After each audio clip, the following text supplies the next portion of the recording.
नाज़रीन, क्या आपने हालिया दिनों में एक नया फैशन नोट किया है? बाजारों में आ गई हैं वायरल कश्मीरी चूड़ियाँ, एक बहुत बड़ा फितना जिसके बारे में नबी करीम सल्लल्लाहु अलैहि वसल्लम की एक हदीस भी पूरी हो गई ऑलमोस्ट। नाज़रीन, बाजारों में, सोशल मीडिया पर और ईद की शॉपिंग में खास किस्म की चूड़ियाँ तेजी से फेमस हो रही हैं। इन्हें कश्मीरी चूड़ियाँ कहा जा रहा है और खातीन इन्हें बड़ी तादाद में परचेज कर रही हैं। बज़ाहिर ये सिर्फ एक खूबसूरत ज्वेलरी लगती है, मगर इसमें एक ऐसी चीज़ है जिस पर बहुत कम लोग नोटिस कर रहे हैं, और वो है उन चूड़ियों में लगे हुए छोटे छोटे घुंघरू। जब हाथ हरकत करते हैं तो ये घुंघरू हल्की सी आवाज़ पैदा करते हैं और बहुत सी खातीन इसे खूबसूरती और फैशन का हिस्सा समझती हैं।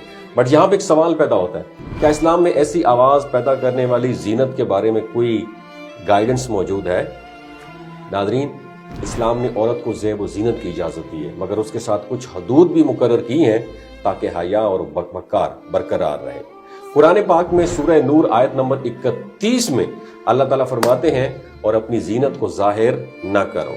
उलमा इस आयत की वजाहत करते हुए बताते हैं कि ज़ीनत में ज़ेवरात, लिबास और दीगर ज़ेबाइश की चीज़ें शामिल हो सकती हैं जिन्हें सिर्फ महरम अफराद के सामने ज़ाहिर करने की इजाज़त है। और इसी तरह एक रिवायत में उम्मुल मोमिनीन हज़रत अम्मा आयशा सिद्दीक़ा रज़ी अल्लाह ताला अन्हा का भी वाक़या बयान किया जाता है। सुनन नबी दाऊद में जिक्र मिलता है कि एक लड़की उनके पास आई जिनके पाँव में घुंघरू थे। उन्होंने फरमाया, इसे मेरे पास ना आने दो जब तक ये घुंघरू काट ना दिए जाएं। और उन्होंने ये भी बयान फरमाया कि रसूलुल्लाह सल्लल्लाहु अलैहि वसल्लम ने फरमाया, फरिश्ते उस घर में दाखिल नहीं होते जिसमें घंटी हो।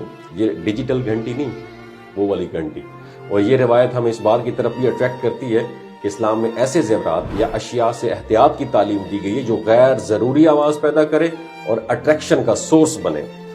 तो आजकल के दौर में फैशन बहुत तेज़ी से बदलता है। एक दिन कोई नई चीज़ ट्रेंड बनती है और दूसरे दिन पूरी दुनिया उसे अडॉप्ट करने लग जाती है। लेकिन एक मुसलमान होने के लिए ज़रूरी ये है कि वो हर फैशन को अडॉप्ट करने से पहले ये ज़रूर देखे कि उसका दीन उसके बारे में क्या रहनुमाई देता है। और ख़ास तौर पर ईद जैसी खुशियों के मौके पर यह देखना ज़रूरी है कि खुशी मनाना यकीनन सुन्नत है, खुद को संवारना भी अच्छी बात है, मगर असल खूबसूरती उस वक्त होती है जब ये सब कुछ हलाल और जायज़ हदूद के अंदर हो। क्योंकि फैशन वक्ती होता है लेकिन दीन की तालीमात हमेशा के लिए होती हैं। इसलिए अगली बार जब कोई नया ट्रेंडिंग में हो तो ये ना सोचें कि लोग क्या कर रहे हैं, बल्कि एक लम्हा रुक कर ये भी सोचें अल्लाह हमसे क्या चाहता है। क्योंकि आखिरकार असल कामयाबी खूबसूरती में तो है नहीं, इस बात में है कि हमारी ज़िंदगी के हर फैसले में अल्लाह की रज़ा शामिल हो। कोई बात बुरी लगी हो, दस्तबस्ता मादरत का तलबगार हो, अल्लाह पाक आपको जहाँ भी रखे अपनी हिफ्ज़ व अमान में रखे। कि खुशी मनाना यकीनन सुन्नत है, खुद को संवारना भी अच्छी बात है,